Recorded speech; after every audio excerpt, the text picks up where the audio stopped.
মুহাম্মদুর রাসূলুল্লাহ সাল্লাল্লাহু আলাইহি ওয়াসাল্লামকে নিয়ে মসজিদে হারাম থেকে নিয়ে মসজিদে আকসা পর্যন্ত ভ্রমণ করার, এরপরে আসমান ভ্রমণ করে আল্লাহ রাব্বুল আলামিনের সঙ্গে সাক্ষাৎ করে।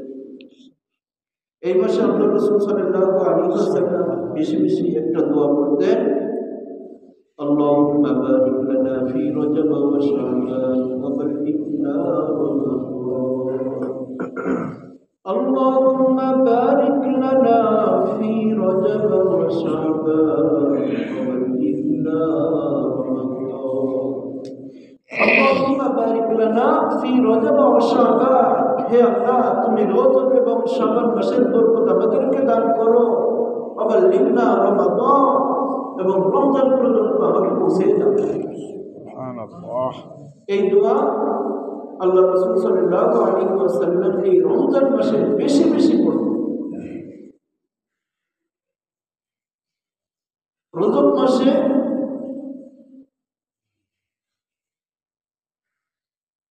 অনেক বিদাত সৃষ্টি হয়, গান বাজনা এগুলো বেশি হয় এই রজব মাসে। বিশেষ করে এই মাসটায় বিদাতি কাজ যত বেশি হয়। কিতাবে আসছে বিদাতিন ফিন্নার বিদাতিন লিদ্দিন। বিদাতিন লিদ্দিন এটা জায়েজ, আর বিদাতিন ফিন্নার এটা জায়েজ। বিদাতিন লিদ্দিন ইসলামের জন্য কোনো কিছু বৃদ্ধি করা, ইসলামের জন্য কোনো কিছুকে বৃদ্ধি করা এটা জায়েজ। যেমন তাবলীগ জামাত, এটা ইসলামের মধ্যে বৃদ্ধি করা হয়েছে, এটা জায়েজ। তাবলীগ জামাত যেমন মাদ্রাসা খুলে পড়া, ছাত্রদেরকে পড়ানোর জন্য, ছাত্রীদেরকে পড়ানোর জন্য, এটা জায়েজ। আর বিদআতুন ফিদ্দীন এটা জায়েজ নাই। ইসলামের ভিতরে কোনো কিছু প্রবেশ করা, ইসলামের ভিতরে কোনো কিছু প্রবেশ করানো এটা জায়েজ। যেমন মানুষ কবরের উপরে ফুল দেয়, এটা জায়েজ। কবরের উপরে ফুল দিতেছে, যে কোনো ব্যক্তি মারা গেলে কবরের উপরে ফুল দেয়, এটা জায়েজ। এটা ইসলামের ভিতরে বৃদ্ধি করা হয়েছে, এটা জায়েজ। কবরে ফুল দিবা তুমি কি জন্য, কোন উদ্দেশ্যে দিবা? হয়তো মনে করবা সে ভালো মানুষ, এই উদ্দেশ্যে দিয়েছে। যদি সে ভালো মানুষই হয়ে থাকে, তার কবরের উপরে তুমি দিতেছ দুনিয়ার ফুল। সে তো জান্নাতের সুবাস পাইতেছে, জান্নাতের ফুল পাইতেছে।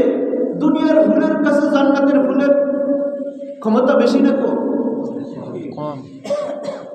মনে করেন একজন মানুষ 80 টাকার একটা আতর ব্যবহার করে, এই ব্যক্তিকে যদি 4 আনার একটা আতর দেওয়া হয় যে ভাই তুমি এটা ব্যবহার করে দেখো, তাহলে তার কাছে কেমন লাগবে? তার কাছে ভালো লাগবে না।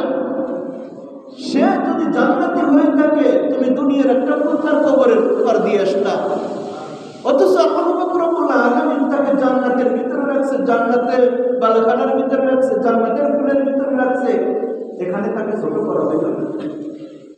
হ্যাঁ, সে যদি জাহান্নামী হয়, তাহলে তুমি একজন নিকৃষ্ট ব্যক্তির কবরের উপরে দিয়েছো। বোঝা গেল কবরে কোনোভাবেই ফুল দেওয়া যায় না।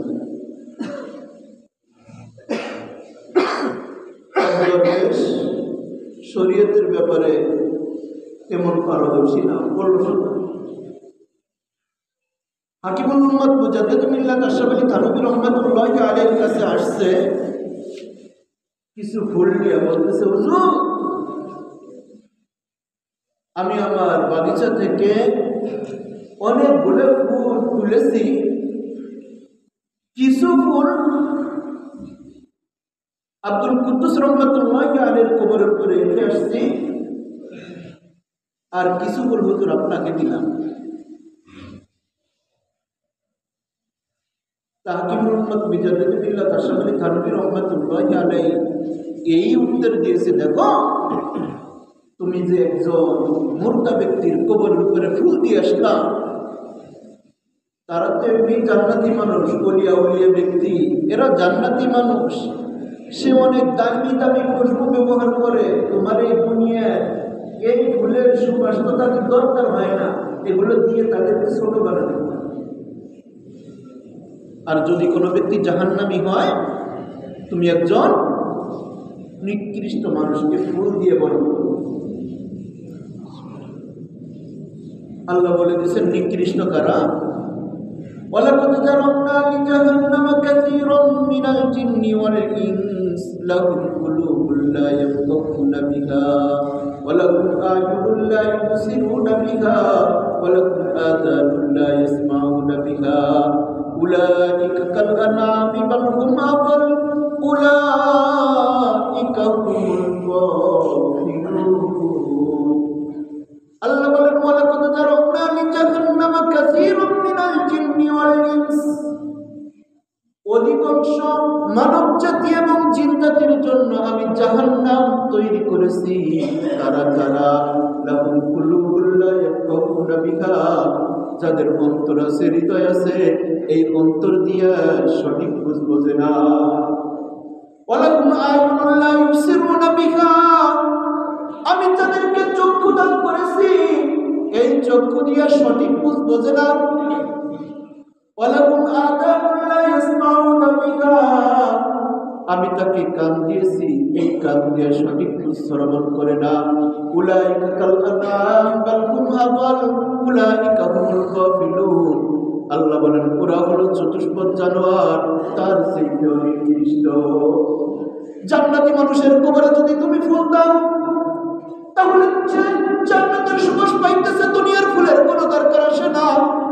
আর যদি জাহান্নামীর কবরের উপরে ফুল দাও, তুমি একজন নিকৃষ্ট মানুষকে ফুল দিয়ে বরণ করতেছ। এটা ইসলামের ভিতরে তুমি একটা বিধান জারি করতেছ। আমার কথা বুঝতেছেন? বুঝতে পারছি। এই জন্য কোন কবরে কোন মাজারে ফুল দেওয়া যাবে না। অনেকেই আমরা কি করি, অমুক মাজারে মোমবাতি মান্যত করি, আগরবাতি মান্যত করি, টাকা পয়সা মান্যত করি। কি করে যায়? মাজারে যায় মোমবাতি জ্বালাই দেয় রাত্রে ওরসের সময়, সে সময় মেলা ওরস গান বাজনা হয়, মোমবাতি জ্বালায়। তোমার এই মোমবাতি যে তুমি জ্বালাই রেখে আসলা, এক নম্বরে তুমি অপচয় করতেছে। এর দ্বারা কি ওখানে কেউ কোরআন শরীফ পড়তেছে? এই আলোর দ্বারা ও কি করতেছে? মোমবাতি সারা রাত যাইবে, ওর মতো নিভে যাইতেছে।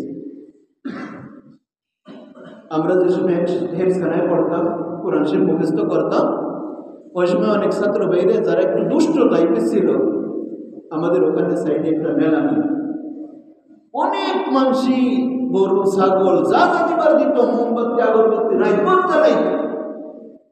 যে সময় গভীর রাত হইতো, লোকজন ঘুমাই পড়তো, ছাত্ররা মোমবাতি এনে পকেটে বইরে কি করতে 1-1.5 মাস 2 মাস পর্যন্ত রাত্রে কোরআন শরীফ পড়তো, কারেন্ট চলে। এরা তো ভালো কাজ করেছে, আজকে কিন্তু চুরি করে, তারপরেও কিন্তু যে দিচ্ছে সে সব পাইতেছে। আর ওখানে জ্বলে জ্বলে শেষ হয়ে যেত। কি হইতো? আল্লাহ পাক রব্বুল আলামিন কোরআনের মধ্যে বলছেন, ইন্নাল মুবাত্তিরিনা কানু ইখওয়ানাশ শায়াতিন, অপচয়কারী কি? শয়তানের ভাই। ও বন্ধু, এই জন্য কোন জায়গা মোমবাতি জ্বালাবা, কোন জায়গা টাকা দিবা, এটা বুঝতে হবে। মৃত্যু মানুষের কোনদিন টাকা পয়সার প্রয়োজন হয় না। তুমি যে স্থানে টাকা পয়সা দিতেছ, ওই টাকা পয়সা নিয়ে মানুষ কি করতেছে? গান দেখাইতেছে, আর গান বাজনার আসর মিলাইতেছে। অথচ তোমার বাড়ির সাইডে একটা ছাত্র কোরআন তেলাওয়াত করবে, একটা কোরআন কিনবে, তার কাছে টাকা নাই, মাদ্রাসায় যাবে, পরনে কোনো ভালো পোশাক নাই। ও বন্ধু, এইদিকে খেয়াল না করে তুমি কি করতেছো? বাপ মাকে টাকা পয়সা না দিয়ে, বাপ মাকে পোশাক আদি না দিয়ে তুমি কি করতেছো? গরু নিয়ে এক এক পরশে চলে যাইতেছো। ও বন্ধু, তুমি যে অরসে নিয়ে যাইতেছো, সমস্যা নাই, নিয়ে যাও, ওখানেও মানুষগুলো খাবে নাও, কিন্তু দেখতে হবে তুমি তুমি তোমার মাতা পিতাকে কয়দিন, কয় রমজানে, কয় ঈদে তুমি কেমন পোশাক দিছ, অথচ বাপ মার খবর নেয় না। কিন্তু বন্ধু, মানুষ দেখবার জন্য দান করবার সময় কোনো অভাব হয় না। এই জন্য বন্ধু, যা কিছু করতে হবে নিজে করতে হবে। কিতাবে আসছে ইসলামের ভিতরে কোনো কিছু বৃদ্ধি করা একটা জায়েজ, যেমন তবলিগ জামাত, যেমন মাদ্রাসা, এগুলো জায়েজ। কিন্তু ইসলামের ভিতরে কোনো কিছু প্রবেশ করা এটা জায়েজ নাই, এটা জায়েজ নাই, এটাই বিদআত। আল্লাহ রব্বুল আলামিন বলেছেন, মা আতাকুমুর রাসূল ফাখুযু ওয়া মা নাহাকুম আনহু ফান্তাহু। আল্লাহ রব্বুল আলামিন বলেন, আল্লাহ রাসূল যেটাকে ধরতে বলছে সেটাকে তুমি আঁকড়িয়ে ধরো, আর যেটাকে ছেড়ে দিতে বলছে সেটা তুমি ছেড়ে দাও। শরীয়তের মধ্যে আসছে, কোন মুসাফির কোন একটা অঞ্চলে গেল, 48 মাইল দূরে গেলে সে মুসাফির হয়ে গেল। সে মনে মনে ভাবতেছে মুসাফির নোয়াখালী 2 রাকাত নামাজ পড়তে হবে, জোহরের নামাজ পড়ি 4 রাকাত, ফরজ নামাজ পড়ি 4 রাকাত, কেন পড়বো 2 রাকাত? কেন বলা যাবে না? এটার নাম শরীয়ত। তুমি যদি মনে মনে চিন্তা করো নামাজ বেশি পড়লে সওয়াব বেশি হবে, ও বন্ধু তুমি ভুল করলা, তুমি ভুল করলা। ডাক্তারে তুমি অসুস্থ হয়েছো, ডাক্তার তোমার অ্যান্টিবায়োটিক দিছে, প্রতিদিন রাত্রিরে একটা খাবা। তুমি যদি মনে করো 5টা খাইলে তাড়াতাড়ি সেরে যাবে, তাহলে তুমি মরবা। কম খাইলে তাও তোমার অসুখ সারবে না, কোন দিকে যাবা? এই জন্য সীমারেখা দিয়ে দিয়েছে, এর বাহিরেও যাওয়া যাবে না, এর পিছনেও যাওয়া যাবে না। মা আতাকুমুর রাসূল ফাখুযু ওয়া মা নাহাকুম আনহু ফান্তাহু। আল্লাহ রব্বুল আলামিন বলেন, যেটাকে আল্লাহ রাসূল আঁকড়িয়ে ধরতে বলছে সেটাকে আঁকড়িয়ে ধরো, আর যেটাকে ছেড়ে দিতে বলছে সেটাকে ছেড়ে দাও। একমাত্র আমরা কি করি?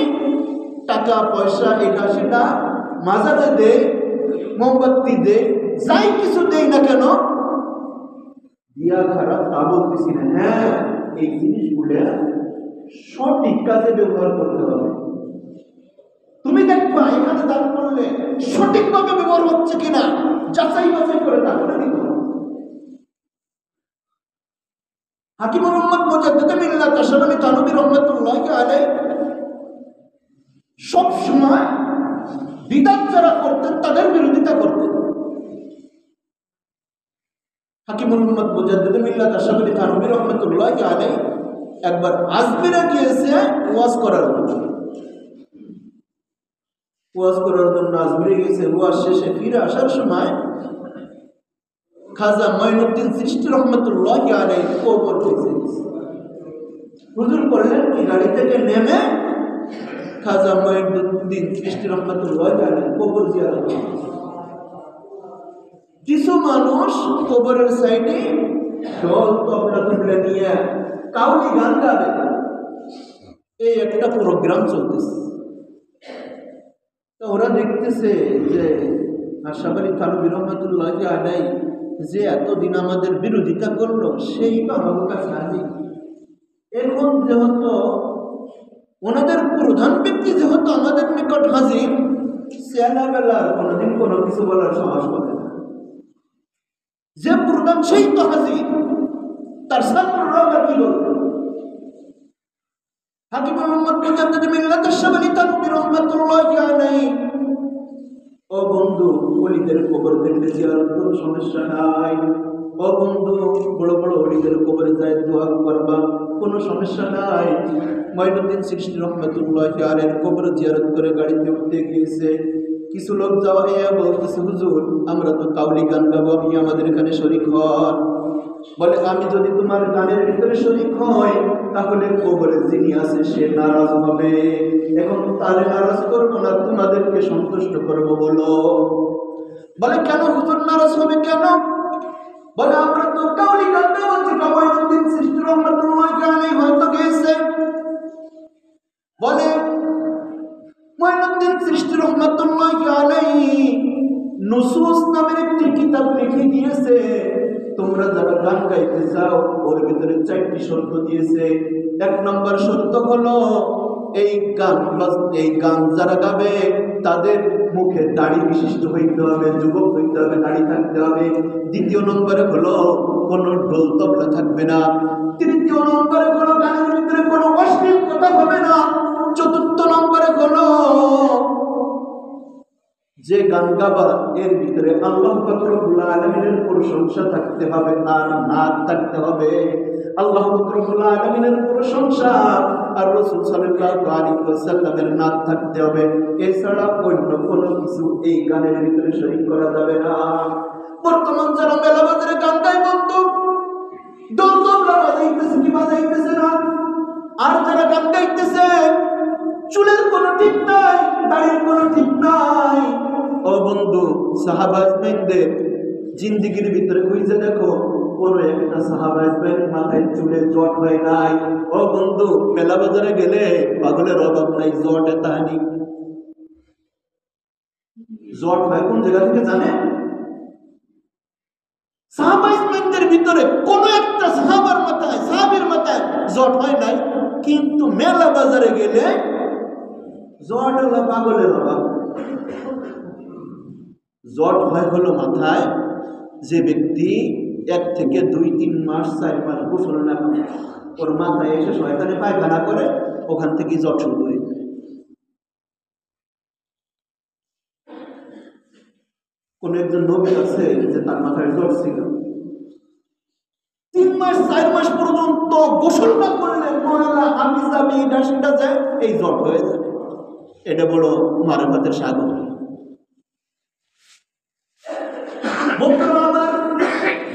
আমার তোমার অন্তরের ভিতরে ইলম না থাকার কারণে আমি তুমি পথভ্রষ্ট হয়ে যাচ্ছি। যদি আমার তোমার অন্তরের ভিতরে ইলম থাকতো, তাহলে আমাকে তোমাকে সেই ধোঁকা দিতে পারতো না। আল্লাহ রাসূল সাল্লাল্লাহু আলাইহি ওয়াসাল্লাম বলেন, তলাবুল ইলমি ফরিদাতুন আলা কুল্লি মুসলিম, তলাবুল ইলমি ফরিদাতুন আলা কুল্লি মুসলিম। অর্থ হলো প্রত্যেক নরনারীর উপর ইলমে দ্বীন শিক্ষা করা ফরজ। আজকে যদি তোমার অন্তরের ভিতরে ইলম থাকতো, তোমার দেহের ভিতরে ইলম থাকতো, তাহলে তোমাকে বান্দার ধোঁকা দিতে পারতো না, তাহলে তুমি সঠিক যাচাই বাছাই করে পথের দিকে অগ্রসর হইতে পারতা। এখন আমার তোমার অন্তরের ভিতরে ইলম নাই, যে যেভাবে দাওয়াত দেয় সেই পথে যাচ্ছি। ও বন্ধু, যাওয়ার আগে ভালো কোনো উলামা ইকরামের কাছ থেকে জিজ্ঞাসা করো, হুজুর আমাকে একজন দাওয়াত দিতেছে, আমি এখানে যাইতে পারবো কিনা? তুমি কিন্তু যাচাই বাছাই করতে পারবা না, কেননা ওই বিষয়ে তোমার কাছে ইলম নাই। ইলম থাকলে কি হয় বন্ধু? ইলম থাকলে শয়তানও তার কাছে হার মানায়। বড় পীর আব্দুল কাদের জিলানী রাহমাতুল্লাহি আলাইহির কাছে শয়তান আসছে বিরুদ্ধ বেশে, এমন ভাবে বেশে আসছে, বলতেছে আল্লাহ তো তোমাকে নবী বানাইতে চায়। বলে আল্লাহ আমাকে নবী বানাইতে চায়, তুমি বলতেছো ঠিক আছে, তোমার কথা ঠিক আছে, আমি একটু কিতাব দেখে আসি, কিতাবের ভিতরে কোনো জায়গা আছে কিনা আল্লাহ আমাকে নবী বানাইতে চায়। শয়তান খুঁজছে, যখনই কিতাব খুঁজে দেখবে আমাকে নবী বানাইতে চায় না, তখনই আমার অবস্থা খারাপ হয়ে যাবে। কিতাব দেখতে গেছে, এদিকে শয়তান পালাইতেছে, আসমানের দিক তাকাই দেখে শয়তান দৌড়াইতেছে। দেখা পরেই আব্দুল কাদের জিলানী রাহমাতুল্লাহি আলাইহি বলতেছে, লা হাওলা ওয়ালা কুওয়াতা ইল্লা বিল্লাহ। এই দোয়া পড়া দেরি আছে বন্ধু, তার শরীরে আগুন ধরে যাওয়া দেরি না। এই জন্য বন্ধু ইলম থাকতে হবে। ইলম ছাড়া শয়তানের সাথে বাহাস করতে পারবা না। ইলম যদি তোমার থাকে বন্ধু, তাহলে তুমি শয়তানের সাথে পারবা, আর না হয় পারা সম্ভব না, আর না হয় পারা সম্ভব না। ইলম শিখতে হবে। ইলম শিখলে কি হয়? ইলম শিখলে তুমি জান্নাতের পথিক হইতে পারবা। ও বন্ধু, এক এলাকার এক মাতুব্বার জীবনে কোনোদিন নামাজ কালাম পড়ে নাই, কিন্তু ঘটনাক্রমে তার বাসার সাইডে একটা মাহফিল ওয়াজ হইতেছিল। জীবনে কোনোদিন নামাজ পড়ে নাই, কিন্তু অনেক জ্ঞানী, কোনোদিন নামাজ পড়ে নাই। এইবার ওয়াজে বক্তা ওয়াজ করতেছে, এক ওয়াক্ত নামাজ কামাই দিলে 2,88,00,000 বছর জাহান্নামে থাকতে হবে, এতদিন জাহান্নামে থাকতে হবে এক ওয়াক্ত নামাজ কামাই দেওয়ার কারণে। সেই ব্যক্তি চিন্তা করতেছে, জিন্দিগি ভর কোনোদিন নামাজ পড়লাম না, না জানি আমি জাহান্নামের পথিক হয়ে যাই কিনা। পরের দিন কি করতেছে? মাহফিলের সাইড দিয়ে বন্ধু খড় নাড়ছিল, খড় দানের খড় যেটাকে বলে, ওই খড়গুলা সকালবেলা সরাইতেছে আর কাঁদতেছে, আর জীবনের হায়াত কোন দিকে ব্যয় হয়েছে সেইগুলো খুঁজতেছে। কিন্তু সামনে ইমাম সাহেবের সঙ্গে দেখা হয়েছে। বলে, বাবা তুমি কাঁদো কেন? বলে, আমার জিন্দিগির ভিতরে এক ওয়াক্ত নামাজও পড়ি নেই, এক ওয়াক্ত নামাজও পড়ি নেই, কিন্তু আমার হায়াত কোন কাজে ব্যয় হয়েছে আমি সেইগুলো তালাশ করতেছি, অন্বেষণ করতেছি। হুজুর বললেন, বাবা এইভাবে কোনোদিন হায়াত যেগুলো শেষ হয়ে গিয়েছে আর কোনোদিন খুঁজে পাবা না, আর কোনোদিন খুঁজে পাবা না। আমার তোমার জিন্দিগি থেকে একটা সেকেন্ড চলে যাচ্ছে, মনে করতে হবে আমি এক পাও কবরের দিকে যাইতেছি। একটা মিনিট চলে যাচ্ছে, মনে করতে হবে আমার 1 মিনিট কবরের দিকে আগাইতেছি। একটা ঘন্টা চলে যাচ্ছে, মনে করতে হবে আমি 1 ঘন্টা কবরের দিকে আগাইতেছি। একটা বছর চলে যাচ্ছে, আমি তুমি আনন্দ ফুর্তি করতেছি। 31 তারিখ রাত্রে, ও বন্ধু জানুয়ারি আসার আগের রাত্রে দেখা গেছে 12টার পরে এমন ভাবে বাজি ফুটানো শুরু করছে, মনে হয় বাংলার জমিনে বোম ফুটাইতেছে, যুদ্ধ শুরু হয়ে গেছে। তোমার আমার জিন্দিগি থেকে একটা বছর হায়াত চলে গেল, আফসোস করার দরকার ছিল, কিন্তু আফসোস না করে আমার তোমার সন্তানেরা আনন্দ ফুর্তি করতেছে। ও বন্ধু, নিজের হায়াতের দিকে তাকাও। যে কথা বলতেছিলাম, হুজুর বলতেছে, বাবা হায়াত যেটুক চলে যায় ওই হায়াত আর কোনোদিন ফেরত আসবে না। বলে, বাবা জিন্দেগি তো আমার শেষ, আমি তো কোনোদিন নামাজ পড়ি না, আমার উপায় কি হবে? গতকালকে রাত্রে বস শুনলাম এক ওয়াক্ত নামাজ পড়াই দেওয়ার কারণে 2,88,00,000 বছর জাহান্নামে থাকতে হবে। আমার অবস্থা কি হবে? জিন্দিগি ওর কোনোদিন নামাজ পড়ি নেই, এখন ওই ব্যক্তি কি করবে? হুজুর বলতেছে, তুমি একটা কায়দা নিয়ে একটা সিপারে নিয়ে মসজিদে আসবা, আমি তোমাকে পড়াশোনা শিখাবো। এইভাবে পড়ে যদি তুমি মারা যেতে পারো, তাহলে হয়তো আল্লাহ যদি কবুল করে তুমি শহীদ হয়ে মারা যাবে। এমন একটা সবক দিয়েছে। অবন্ধু বিরুদ্ধ মানুষ, এলাকার মুরব্বি কি করবে? কোনো কিছু পড়তে পারে না। হুজুরের কাছে 1 দিন নয়, 2 দিন নয়, 7 দিন পর্যন্ত পড়াশোনা শিখছে। শুধু আলিফ বা তা সা এই 4 অক্ষর শিখছে, কোন সূরা কিরাত জানে না। আল্লাহু আকবার বলে আলিফ বা তা সা, রুকুতে যায় আলিফ বা তা সা, সিজদায় যায় আলিফ বা তা সা। যাই কিছু করুক না কেন, এই 4 হরফের বেশি অন্য কোনো কিছু পারে না। ও বন্ধু, এইভাবে 1 দিন নয়, 2 দিন নয়, তার জীবনের হায়াত শেষ। 1 সপ্তাহ হয়ে গেল। হঠাৎ করে হুজুর দেখতেছে ফজরের নামাজের সময় আল্লাহর বান্দা মসজিদে শরীক হয় না। কি করলো? হুজুর হেঁটে হেঁটে মন খারাপ করে তার বাসার দিকে গেল।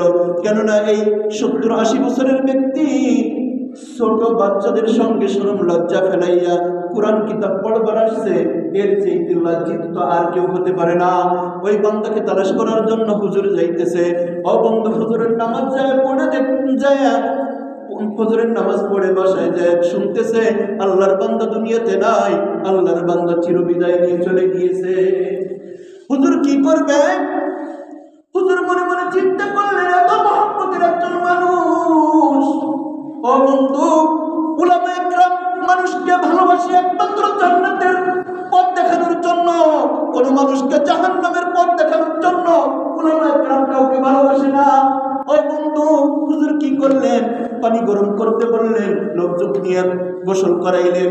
ও বন্ধু, কাফন দাফনের ব্যবস্থা হইল, কবর খননের ব্যবস্থা হইল, কবর রাখা হইল। কবরে রাখার পরে এইবার ফেরেশতারা এসে জিজ্ঞাসা করছে, মান রব্বুকা মা দীনুকা ওয়া মান নাবিয়ুকা। সর্বপ্রথম জিজ্ঞাসা করছে, মান রব্বুকা, তোমার রব কে?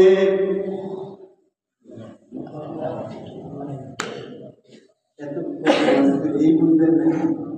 সর্বপ্রথম প্রশ্ন করছে, তোমার রব কে? আল্লাহ। অনন্ত আমি তুমি উত্তর দিতেছি আল্লাহ, কিন্তু বান্দা উত্তর দিছে আলিফ বা তা সা। দ্বিতীয়বার জিজ্ঞাসা করছে, ওমা দীনুকা, তোমার দিন কে? আমি তুমি বলবো ইসলাম, সে বলতেছে আলিফ বা তা সা। ওমান নাবিয়ুকা, তোমার নবী কে? বলতেছে আলিফ বা তা সা। এইবার ফেরেশতারা চিন্তা করলো, আল্লাহ এমন প্রশ্নের উত্তর দুনিয়ার জমিনে কোনো ব্যক্তি দিল না। বলে জিজ্ঞাসা করলাম বান্দাকে, মান রব্বুকা, তোমার প্রভুকে? সে বলল আলিফ বা তা সা। জিজ্ঞাসা করলাম আমা দীনুকা, তোমার দিনকে? বলল আলিফ বা তা সা। জিজ্ঞাসা করলাম আমান নবিয়ুকা, তোমার নবীকে? বলে আলিফ বা তা সা। দুনিয়ার জমিনের শুরুর লগ্ন থেকে এই পর্যন্ত এত মানুষের প্রশ্ন করলাম, কোনদিন এমন প্রশ্নের উত্তর দিল না। আল্লাহ পাক রব্বুল আলামিন ফেরেশতাদেরকে বলতেছে, আমার ফেরেশতারা, আমার বান্দা জিন্দেগি ভর নাফরমানি করছে, জীবনের শেষ লগ্নে 7 দিন হায়াত বাকি ছিল, কিন্তু এমন ভাবে বাচ্চাদের মতো কান্নাকাটি করছে, এমন ভাবে বান্দা বাচ্চাদের মতো কান্নাকাটি করছে, আমি আরশ মহল্লার মালিক সহ্য করতে পারিনি। যতগুলো গুনার খাতা ছিল সবগুলো নেকির দ্বারা ভরপুর কামিয়াব করিয়ে দিয়েছি। সুবহানাল্লাহ। এই জন্য বন্ধুরা আমার, আল্লাহ রাসূল বলিয়াছেন, তলাবুল ইলমি ফারিদাতুন আলা কুল্লি মুসলিম, প্রত্যেক নর নারীর উপর ইলমে দ্বীন শিক্ষা করা ফরজ।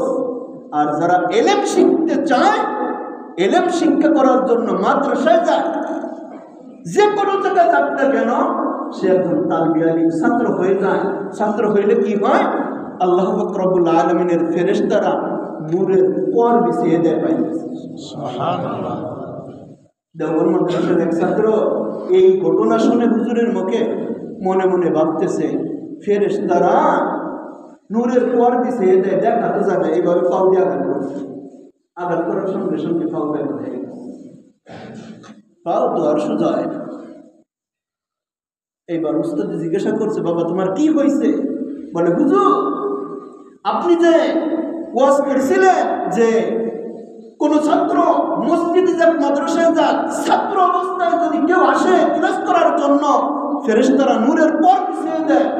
আমি এটা পরীক্ষা করার জন্য পা দিয়ে আঘাত করছিলাম, ওই থেকে আমার পাও। বলে, আল্লাহর কাছে ক্ষমা চাও, তুমি ভুল করছো। ক্ষমা চাইতে চাইতে কোনো এক সময় তার পাও বন্ধ হয়ে গেল।